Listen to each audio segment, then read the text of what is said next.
pessoal, tudo bem? Hoje nós vamos, aí, em continuidade ao nosso estudo do processo de execução, né? Ainda estudando o processo de execução por quantia certa, só que agora na modalidade específica, né? Nós vamos estudar a execução contra a fazenda pública. Nós já estudamos a execução de sentença que condena a fazenda pública, né? Isso quando estudamos lá o procedimento de cumprimento de sentença, mais especificamente nos artigos 534 e 535. E aí muita discussão se travou a respeito, né, da possibilidade de se executar a fazenda pública fundamentado num título executivo extrajudicial, né? E as posições contrárias eram no sentido de que não há possibilidade, ou não havia possibilidade de se executar a fazenda pública fundamentado num título executivo extrajudicial, porque não há possibilidade de se penhorar bens públicos, haja vista que os bens públicos são impenhoráveis por força de disposição legal. O próprio Código Civil diz que os bens públicos são impenhoráveis, né? E aí, também esse posicionamento contrário se fundamenta no sentido que o artigo 100 da Constituição, a que se refere, né, lá o parágrafo 1º do artigo 910, né, fala que observar-se-á o disposto no artigo, né, 100 da Constituição Federal.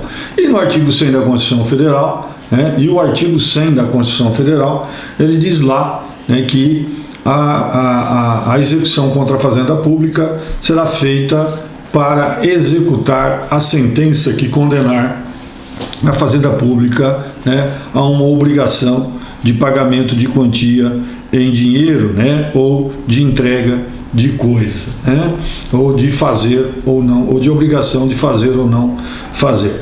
Mas na realidade, esse impedimento, né, esse posicionamento contrário à execução da fazenda pública embasado em título extrajudicial cai por terra no momento em que o legislador construiu um procedimento no qual os bens públicos não serão penhorados, no caso da execução por quantia certa. Não há necessidade de se fazer a penhora de bens públicos, né, ou dos bens públicos para a garantia de uma eventual execução por quantia certa contra a fazenda pública. Ora, por que não? Porque o legislador traçou um procedimento específico para que a fazenda pública pudesse ser executada sem que houvesse prejuízo ao credor pela falta de garantia dada pela penhora. E é justamente esse procedimento que nós vamos estudá-lo quando vermos agora, né, com bastante acuidade o artigo 910 do CPC. Aí alguém pode falar, professor, mas espera um pouquinho, só um artigo para cuidar do procedimento de toda a fazenda pública, aliás, do procedimento de toda a execução contra a fazenda pública? Sim, somente um artigo. O legislador foi bastante enxuto aqui, por quê?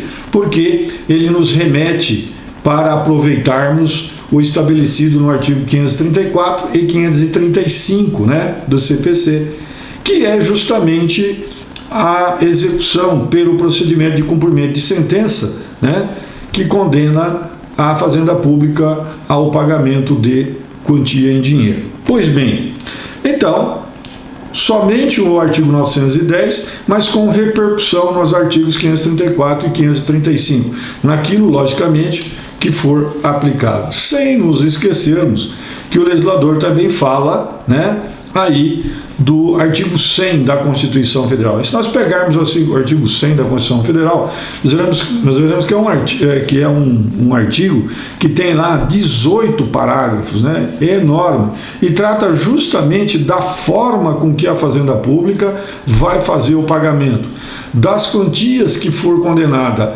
através de uma decisão judicial e também no caso das quantias que estiverem consignadas em um título executivo extrajudicial.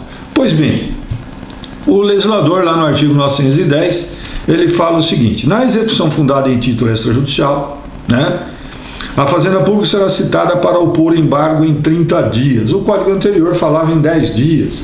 depois veio uma medida provisória, levou para 30, depois voltou para 10. O legislador do atual CPC ele acabou com essa, né, com essa discussão e fixou o prazo para os embargos da Fazenda Pública, um prazo de 30 dias.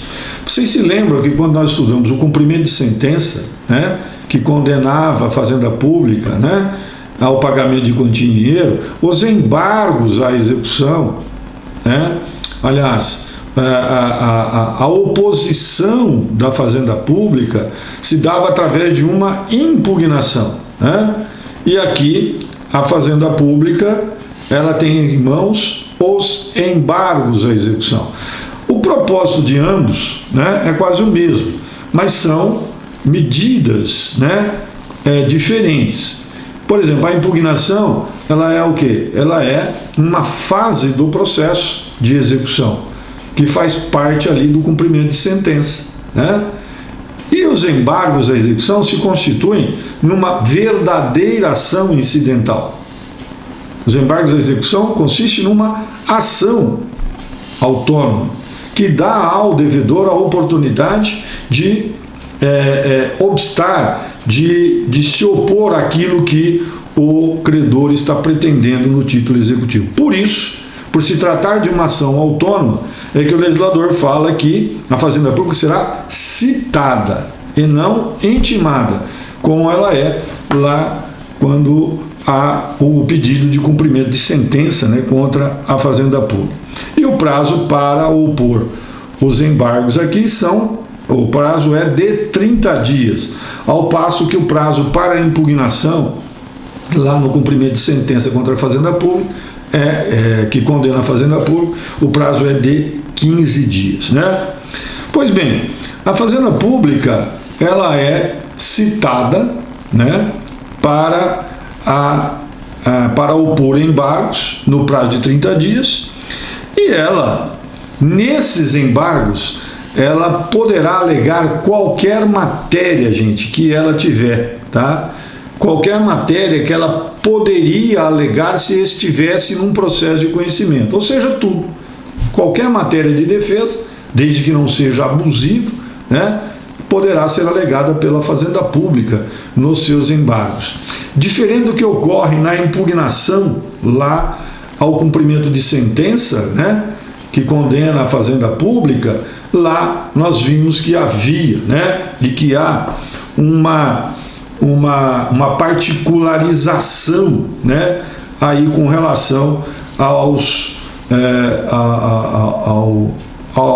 que, né, a Fazenda Pública pode alegar. Então, a matéria de defesa na impugnação, no cumprimento de sentença que condena a Fazenda Pública, é muito menor do que a matéria de defesa que a Fazenda Pública poderá alegar nos seus embargos à execução fundada em título extrajudicial, né?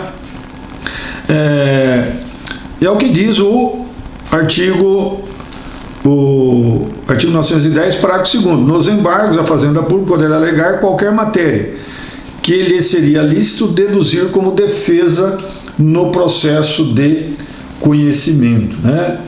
Então, vamos dar uma olhadinha lá, artigo 535, vamos ver aqui, 534, 534, tal, 535, pra vocês terem uma ideia, enquanto o parágrafo 2º do artigo 910 permite que a Fazenda Pública se oponha alegando qualquer matéria de defesa, tá? E quando a Fazenda Pública é intimada para o cumprimento de sentença que a condena, ela só poderá alegar como matéria de defesa aquelas que estão aí, né, previstas nos incisos 1 a 6 do artigo 535, né? Só corrigindo, eu falei agora há pouco que o prazo para impugnação da Fazenda Pública lá no cumprimento de sentença era 15 dias, mas não, também são 30 dias, tá? Então, tanto para a impugnação quanto para os embargos à execução, o prazo é de 30 dias. Então, como vocês puderam perceber, a impugnação, né, ao cumprimento de sentença que condena a Fazenda Pública e os embargos do devedor também forma de oposição da Fazenda Pública à execução fundada em título extrajudicial tem o mesmo propósito, o qual seja o de opor-se à pretensão aí do credor, né? Da diferença é que a impugnação ela não é uma ação, ela é uma fase do processo, né, de conhecimento, enquanto os embargos do devedor se configuram numa ação, né, numa ação própria. Por isso o legislador fala que haverá citação e não intimação. E o legislador ainda diz que aplica-se a este capítulo no que couber os dispostos no artigo 534, 535, né? Então, o legislador diz, olha, naquilo que couber, aplica-se à execução contra a Fazenda Pública aquilo que vale para o cumprimento de sentença que condena a Fazenda Pública, né? Condena em quantia certa. E o que o legislador diz lá, né, nos artigos 534 e 535? Peço a vocês dêem uma olhadinha aí no CPC, pega o CPC aí com calma, né? E dá uma olhada lá. 534. No cumprimento de sentença que impuser a Fazenda Pública, né? Então vamos ler aqui. Na execução, né, contra a Fazenda Pública, o dever de pagar quantia certa, o exequente apresentará demonstrativo discriminado e atualizado do crédito contendo. Gente, também, assim como no cumprimento de sentença que condena a Fazenda Pública ao pagamento de quantia em dinheiro, aqui na execução fundada em título extrajudicial, tá? Por quantia em dinheiro, também haverá necessidade o quê? De apresentação dessas memórias de cálculo. Para que servem as memórias de cálculo, né? Memória discriminada de cálculo. Bom, esse demonstrativo, o legislador que não fala memórias, né, a doutrina que fala memórias, mas esse demonstrativo atualizado aí de débito, nada mais é do que o credor pegar aquilo que está no título executivo, corrigir monetariamente, lançar juros legais, né, multas, né, contratuais, se for o caso, e apresentar tudo isso devidamente atualizado e corrigido. Mas para isso, o legislador exige, nos incisos do artigo 534, algumas solenidades, ou melhor, alguns requisitos são exigidos para que essas memórias de cálculo sejam aceitas, né? Só para exemplificar, no momento que você coloca lá o valor principal, R$5.000, aí você vai, bom, o valor desde quando está vencido o título? Ah, faz 6 meses. Aí você vai atualizar monetariamente. Aí você tem que pegar lá o índice de atualização monetária. Onde você busca isso? Você busca lá no site do tribunal, lá tem uma tabela prática, cada tribunal tem a sua tabela, e você vai utilizar aquela tabela. E vai colocar no demonstrativo o início e o fim, onde você iniciou a correção e onde você terminou, demonstrando ainda quais são os coeficientes que foram utilizados, né?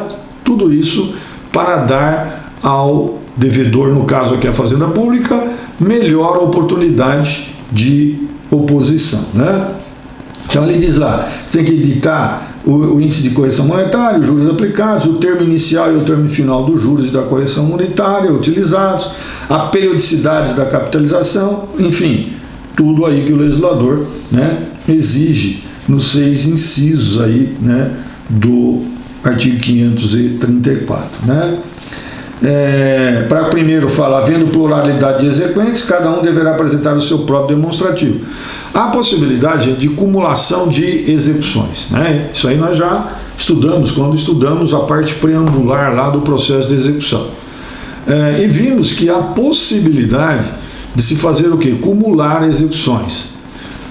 Mas para isso há necessidade de que haja a conjugação de 3 requisitos. Primeiro, que o juízo competente seja o mesmo, tem que haver, né? Juízo competente tem que ser o mesmo, né? Tem que haver o quê? Tem que haver identidade de procedimento, gente, tá? Tem que ter identidade. Por quê? Se o juízo ou se os juízos forem competentes para aquelas execuções, né? E Se não houver identidade de procedimento, isso vira bagunça, nós chamamos de tumulto processual. Por exemplo, não dá para acumular uma execução por quantia certa com uma execução para entrega de coisas. Os procedimentos são diferentes, mesmo que o juízo seja o mesmo. Então, o juízo tem que ser competente para ambas as execuções e a identidade de procedimento também tem que ser, né, tem que haver, porque se não houver identidade de procedimento, não há como acumular essas execuções. E o terceiro requisito é que o devedor seja o mesmo. Então, não dá para A, B e C promoverem execuções cumuladas contra B, C, contra D, E e F. Ou seja, o devedor sendo o mesmo, havendo identidade de procedimento e o juízo competente sendo o mesmo, há a possibilidade de se fazer a acumulação de execuções. Cumular execuções, gente, nada mais é do que você fazer uma execução só, juntando vários títulos. Os títulos não precisam ser iguais, mas a natureza da obrigação tem que ser a mesma. Por exemplo, eu posso ter uma nota promissória, né, do devedor se obrigando a pagar R$1.000. Posso ter um cheque, o mesmo devedor se obrigando a pagar R$2.000. Posso ter uma duplicata, o mesmo devedor se obrigando a pagar R$3.000. Ora, nós temos o que aí? Vários títulos. Cada um desses títulos poderia o quê? Fundamentar uma execução contra o mesmo devedor. Para se economizar processo, permite-se o quê? Permite-se que se faça uma cumulação, ou seja, promova-se uma só execução, né, fundamentado no cheque, na nota promissória e na duplicata, desde que esses três requisitos que eu acabei de dizer estejam presentes. E o legislador está falando no parágrafo 1º que, havendo pluralidade de exequentes, que é quando há possibilidade dessa acumulação, cada um deverá apresentar o seu próprio demonstrativo, né? Então, pode ser que haja, né? E aqui também, para acumular a execução, pode haver mais de um exequente, ou pode ser um exequente só com vários títulos, tá? O que não pode haver é vários devedores, né? Então, havendo mais de um exequente, né, desde que o título, né, os títulos sejam de natureza obrigacional, né, equivalente, cada um deverá apresentar o seu próprio demonstrativo, né?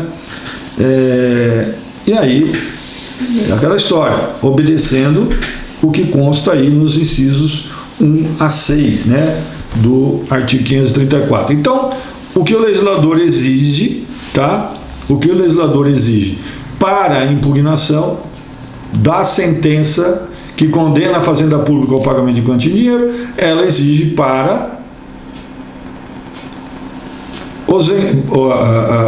a ação de execução embasada em título extrajudicial contra a Fazenda Pública. Uma coisa interessante também é o seguinte: se porventura a Fazenda Pública ela é demandada, né, aí para impugnar o cumprimento de sentença, nós já aprendemos que ela não sofrerá aquela multa, né, de 10% que se aplica no caso da execução por quantia certa comum, né, contra a pessoa comum, que diz lá que se a pessoa é intimada para para fazer o pagamento no prazo de 15 dias, se não pagar no prazo de 15 dias, ela sofrerá uma multa de 10%, né, sobre o valor, né, da execução. Aqui, na impugnação ao cumprimento de sentença que condena a Fazenda Pública, não há essa multa. E, lógico, no caso dos embargos à execução, aliás, no caso da ação de execução contra a Fazenda Pública, fundamentada em título extrajudicial, também não podemos falar aí em qualquer tipo de imposição de multa, caso não seja paga a execução no prazo de 30 dias, que é o prazo dado pelo legislador para que se possa promover os embargos, né? Bom, também aplica-se no que couber o artigo 535, já falamos, né, que o artigo 510, parágrafo 2º, diz que nos embargos à execução, que é a forma, né, de oposição da Fazenda Pública, né, na ação de execução, nessa ação de execução, ela poderá alegar qualquer matéria de defesa.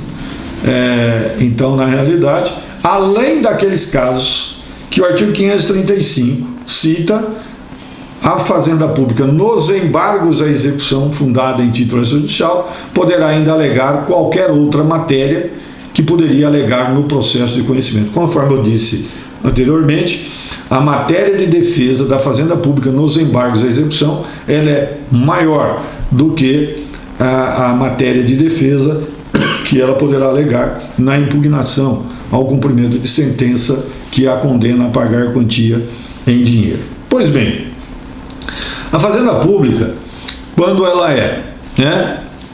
é citada e no prazo de 30 dias ela não opõe embargos, que é a forma de defesa dela, ou se opõe os embargos, esses são rejeitados, o procedimento de pagamento desse valor ao qual a Fazenda Pública foi condenada será feito através ou por disposição do artigo 100 da Constituição Federal. São duas situações, né? Como é que funciona? Se a Fazenda Pública não opõe embargos no prazo de 30 dias, o juiz já imediatamente, independente de sentença, tá? Ele já vai fazer o quê? Ele vai oficiar ao presidente do tribunal, né, imediatamente superior, por exemplo, se é o juiz da vara civil aqui da comarca, né, de Tupã, por exemplo, o tribunal será o Tribunal de Justiça de São Paulo. Se é Justiça Federal, será o Tribunal Regional, o TRF da Terceira Região. Se é uma vara do trabalho de Tupã, é o Tribunal Regional do Trabalho da 15ª, ou seja, o tribunal é imediatamente superior. Então, se não houve embargos, né, o juiz, independentemente de sentença, já oficia ao presidente do tribunal. O tribunal vai requisitar a autoridade administrativa responsável. Por exemplo, se é o município de Tupã, quem vai ser requisitado vai ser o quê? O município de Tupã, né, na pessoa do prefeito ou do procurador, conforme o caso. Pois bem, recebida essa requisição, o município, se recebeu essa requisição até 1º de julho, ele tem que inserir essa previsão de pagamento no orçamento do ano subsequente, tá? Se recebeu após 1º de julho, ele só inserirá não no ano sequente, mas no outro ano, né? Por exemplo, se recebeu até 1º de julho de 2020, tem que inserir no orçamento de 2021. Se recebeu após 1º de julho, no orçamento de 2022. Bom, caso haja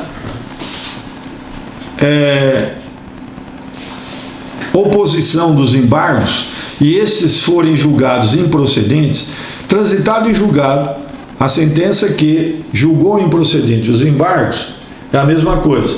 O juiz do processo vai oficiar ao tribunal competente, o tribunal competente vai requisitar a Fazenda Pública devedora. Se chegar até 1º de julho, insere no orçamento subsequente, se não, no outro ano. Pois bem, inserido no orçamento, tá? Inserido no orçamento, como é que é feito o pagamento?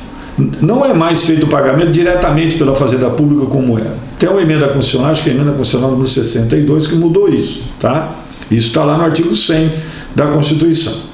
Bom, a Fazenda Pública, ela vai depositar anualmente um valor nessa conta vinculada lá no tribunal, e esse tribunal é que vai verificar os precatórios que tem para serem pagos, e aí, na medida em que se observar a ordem de chegada desses precatórios, né, é que haverá o pagamento.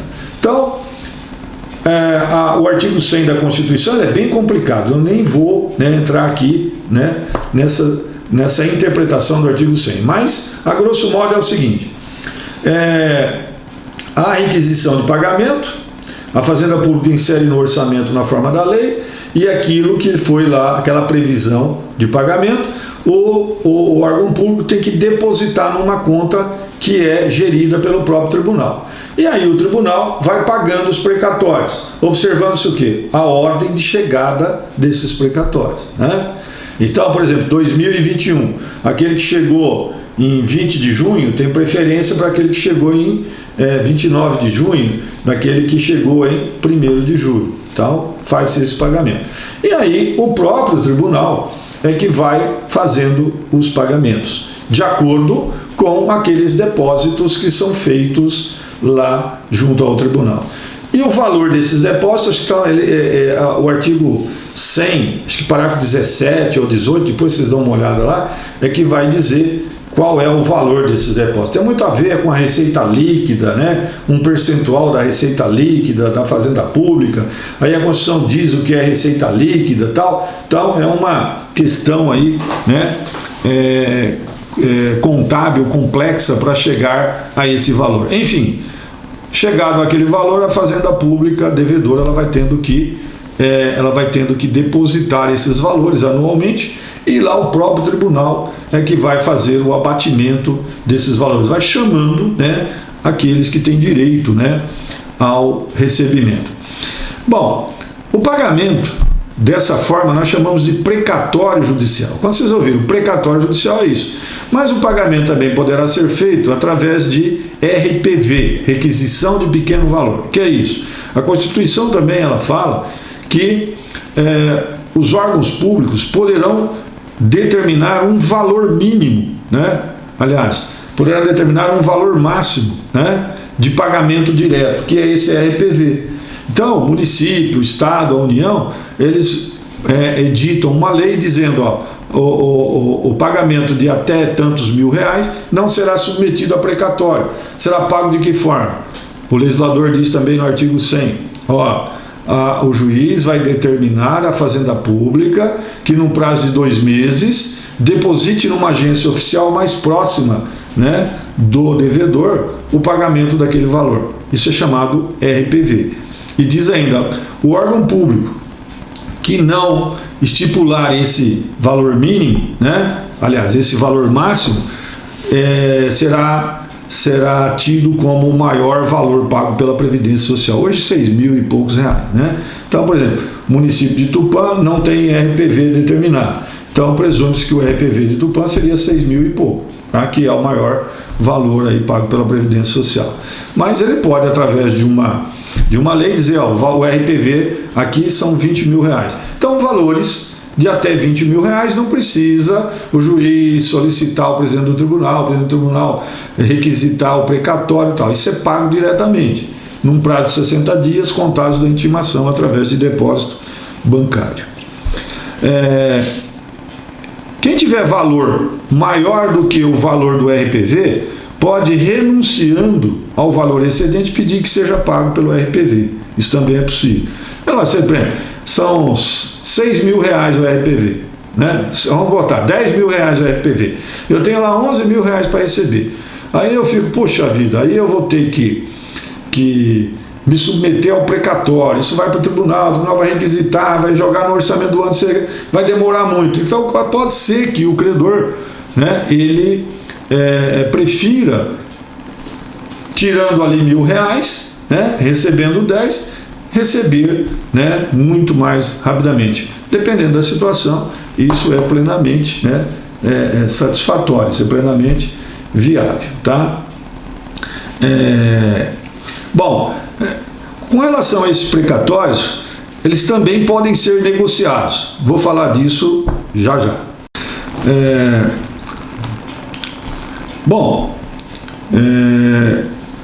A negociação dos precatórios, ela pode ser efetuada. Se eu tenho um precatório para receber e eu tenho imposto, tributos para pagar, né, junto ao próprio órgão público devedor, eu posso fazer uma compensação, né? Posso adquirir, né, imóvel, porventura, aí de propriedade da Fazenda Pública Devedora, lógico, obedecidos os trâmites legais, licitação, aquela coisa toda. Então, se eu venço uma licitação, eu tenho, né, lá um precatório para receber, eu posso, né, abater, né, nesse valor.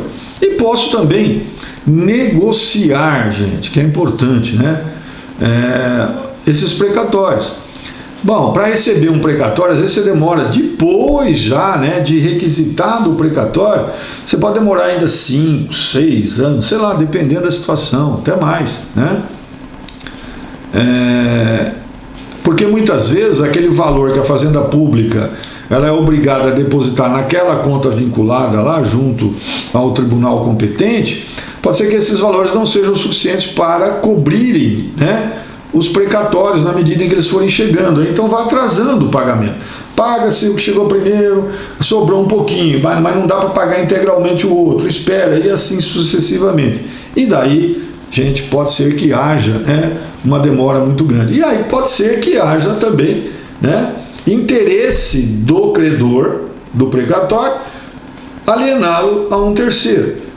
Então, tem muita gente que tem, o cara tem bastante dinheiro, ele não tem um imediatismo, né? Aí, ou seja, ele não tem aquela necessidade de ter retorno rápido, ele vai lá e compra o precatório, espera, não tem problema nenhum. Lógico que haverá uma defasagem grande e tal, lógico, se o cara vai ter que esperar 2, 3, 4, 5 anos, né?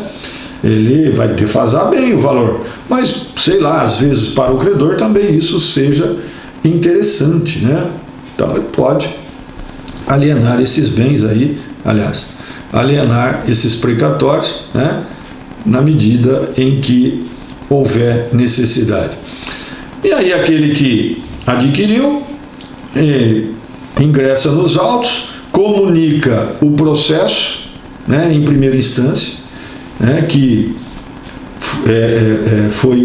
é cessionário daquele precatório, e também comunica o tribunal, né, dizendo, adquiri, portanto, tal, de doravante eu sou cessionário, para que o tribunal, no momento em que for liberar o pagamento, libere agora não em nome, né, do credor originário, mas sim agora em nome do terceiro cessionário. Então, isso também é possível, né, com relação ao pagamento do precatório. Como vocês viram, né, a execução contra a Fazenda Pública, a execução que condena, né, a execução fundada em título extrajudicial, né, cuja obrigação é pagamento em dinheiro contra a Fazenda Pública, ela tem, apesar de ser por quantia certa, ela tem uma especialidade no seu procedimento, por isso chamado pela doutrina e até pelo próprio legislador, como execução especial, assim como é a execução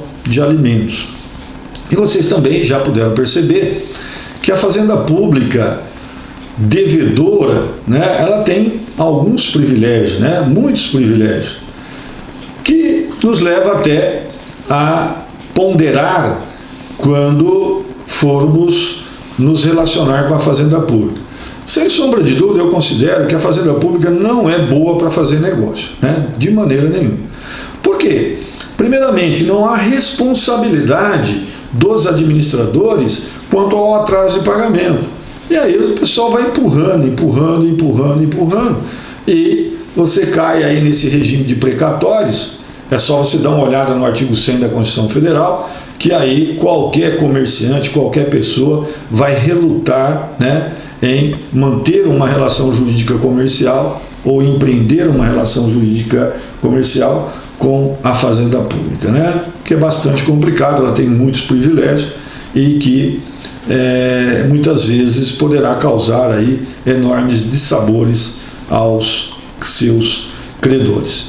Pois bem, gente, era isso que tínhamos para falar, né, aí da execução contra a Fazenda Pública, ou seja, execução fundada em título extrajudicial contra a Fazenda Pública, cujo regulamento está no artigo 910 e também 534, 535 e também o artigo 100 da Constituição Federal, quando lá trata da forma do pagamento dos precatórios e da forma do pagamento do RPV, ou seja, o regime de pagamento de pequeno valor. Espero que vocês tenham, né, aproveitado, né, a aula e procurem compartilhar, e sempre peço isso, né, isso é sempre pedido, vocês compartilhem aí com aqueles que vocês acham que se interessam sobre o assunto, isso é muito bom.